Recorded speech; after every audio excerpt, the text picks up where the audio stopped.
කොහොමද ඉතින්? ගාම bro YouTube channel එකට හැමෝම ආදරයෙන් පිළිගන්නවා. ඉතින් අදත් ලස්සන කවියක් අරගෙන ආවා.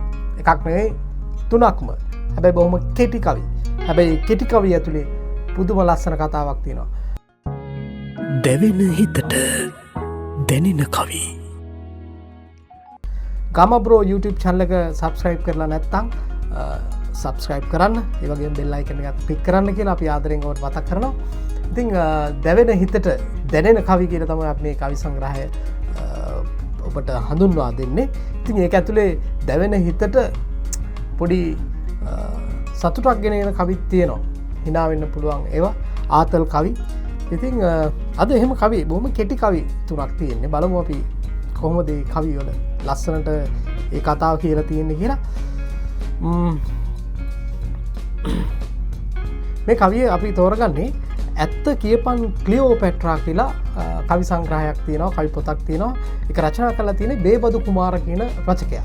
රචකයාගේ නම සඳහන් වෙන්නේ බේබදු කුමාර කියලා. බේබදු කුමාරලා හැමතරම ඉන්නවා. අපේ ගමෙත් කුමාරලා කිහිප දෙනෙක් ඉන්නවා. හැබැයි ඒගොල්ලෝ බේබදු කුමාරලා නම් නෙවෙයි. ඉදර හිටලා ගියා ගානවා ඇති. කොහොමනත් බේබදු කුමාර තමයි මේක රචනා කරන්නේ. ප්‍රේමය ගැන, ආදරය ගැන හැමෝම කතා කරනවානේ. හැබැයි ආදරය ගැන වෙනම කෝණකින් අලුත් හැඩයකින් බලපු කවි දෙකක් නේ. පොඩි කවි දෙකක්. හැබැයි ඒ පොඩි කවි දෙක ඇතුලේ ආදරය ගැන මීට වඩා නිර්වචන නැහැ. දැන් ගොඩක් කරලා අපි කෙනෙකුට ආදරය කරද්දී අපි කියනවා මම වාට ගොඩක් ආදරේ කියලා. හැබැයි ඒක ඔප්පු කරන්න සාක්ෂි සාධක නැහැ නේ. ඒකට වචන ගොඩක් කියන්න වෙයි. හැබැයි මේ වචන දෙක තුනෙන් නොකවුට් වෙලා යනවා. එච්චරයි. හොඳ අහගන්න. මෙන්න මෙහෙම ඒ කවිය තියෙන්නේ. පපුවේ වම් පැත්තට වෙන්න උඹ හදපු පාර්ලිමේන්තුවේ කතානායක උඹ. ආසන 200 ගානෙම ඉඳන් ඉන්නෙත් උඹ. ඉතින් කියාපන් පන වෙන පනත් සම්මත කරගන්නේ කොහොමද? ඊට වඩා කතාවක් නැහැ නේ. පපුවේ වම් පැත්තට වෙන්න උඹ හදපු පාර්ලිමේන්තුවේ කතානායක උඹ. ආසන 250ම ආසන 200 ගානෙම ඉඳන් ඉන්නෙත් උඹ. ඉතින් කියපම් පන වෙන පනත් සම්මත කරගන්නේ කොහොමද? තමන්ගේ හදවතේ එයා හදපු පාර්ලිමේන්තුවේ කතානායකත් එයා නම් ආසන 225මත් එයා නම් ඉතින් වෙන පනත් කොහොමද සම්මත කරගන්නේ? දැවෙන හිතට දැනෙන කවි. හරි. බේබදු කුමාරගේම ඇත්ත කිපන් ක්ලියෝපැට්‍රා කාව්‍ය සංග්‍රහයේ තවත් මෙන්න මේ වගේ ලස්සන කවියක් තියෙනවා. මේකත් මාරම ආතල් කවියක්. ලබ්ඩබ් ලබ්ඩබ්. මේ කවියේ නම ලබ්ඩබ් ලබ්ඩබ් කියලා තමයි සඳහන්. දවසක් කැස්ස හැදුනා හොඳටම. කෝ හුස්මක් ගන්න වේදනාව තිබ්බා පපුවට. දැන් මේ කෙනෙකුට හොඳටම කැස්ස හැදිලා ડોක්ටර් ගාවට ගිහිල්ලා. ડોක්ටර් වේදනාව තියලා කෝ හුස්මක් ගන්න වේදනාව තිබ්බා පපුවට. ડોක්ටර් වේදනාව පපුවට තියලා හුස්මක් ගන්න කියලා කියනවා. බීරාන්තව මූණ දිහා බලාගෙන පපුව ඇඹරුණා ડોක්ටර් අහපු ප්‍රශ්නෙට. ડોක්ටර් එකපාරට පපුවට වේදනාව තියලා හුස්මක් ගන්න කිව්වා. ડોක්ටර් බය වෙලා මූණ දිහා බලාගෙන මේ අහපු ප්‍රශ්නෙට මෙයාගේ පපුව ඇඹරුණාද? මොකක්ද අහලා තියෙන්නේ? පපුව ඇඹරුණා ડોක්ටර් අහපු ප්‍රශ්නෙට. ඇත්ත කියපම් පුතේ. සුදු නෝනා කියන්නේ කවුද? එහෙම තමයි ડોක්ටර් අහලා තියෙන්නේ. මේවා තමයි කවි. පොඩි වචන කීපයක් ඇතුලේ පුදුම කතාවක් කියනවා බොහොම ලස්සනට. ඒක ඇතුලේ මේ හාස්‍ය එක ඒ කියන්න හදන ආදරයත් බොහොම ලස්සනට තවරලා තියෙනවා. දැවෙන හිතට දැනෙන කවි. හරි. අද පොඩි වෙලාවකින් කවි ටික ඉවර කරන්න හදන්නේ. තවත් කවියක් තියෙනවා. මේක ටිකක් දිගයි. හැබැයි ඒ පිළිබඳව වචනෙන් වචනේ අර්ථ පැහැදිලි කරන්න යන්නේ නැහැ. මේක ඔබම අහන්න ඕනේ. මේක අහගෙන ඉන්න ඕනේ කවියක්. අහපුවාම තේරෙනවා මේක පුදුම ලස්සනක් තියෙන. ඒකේ වචන හරමෙට තමයි මම ගොඩක් කැමති.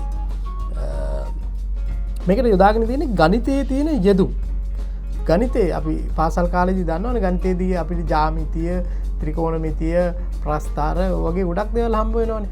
ඉතින් ඒ වචන තමයි මේකේ කාව්‍ය මෙවලම් විදිහට පාවිච්චි කරලා තියෙන්නේ. ඉතින් පුදුම ලස්සනක් තියෙනවා. ගණිත ගුරුතුමිය ගැන තමයි කියන්නේ. පාසල් කාලෙදී ගුරු තුමියට එහෙම පෙම් බඳින අයත් ඉන්නවා ඇය පිළිබඳව විවිධ විදියට හිතන අය ඉන්නවා. ඉතින් කොහොම හරි එහෙම හිතිච්ච කවියක් මේ කවිය රචනා කරන්නේ කුමාර හෙට්ටිආරච්චි. කුමාර හෙට්ටිආරච්චි රචනා කරපු ලස්සන කවියක්. ඔහු ලංකාවේ ප්‍රතිභාපූර්ණ කවියෙක්.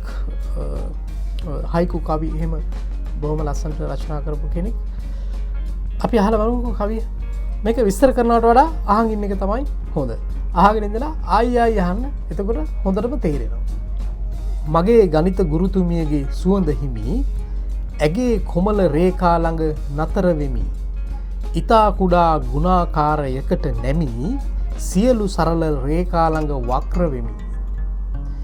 කවකටුවෙන් මාවෘතය අඳින දින එහි නාභිය අතගා රස විඳින මෙන. එන සිතු විලි වරහන් දෙක මැදටගෙන මම සොයනෙමි වගුවක මට සුදුසු තැන.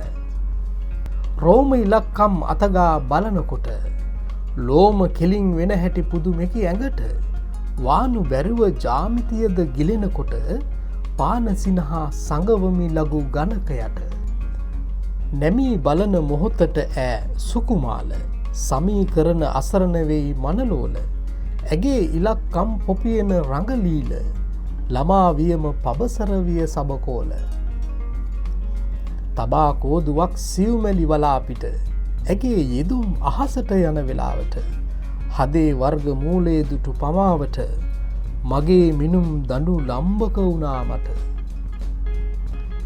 ප්‍රේමනීය ඍජු කෝණයේ ළඟට නැමී මහා පුදුම සාධක පුර හඳට දෙමි.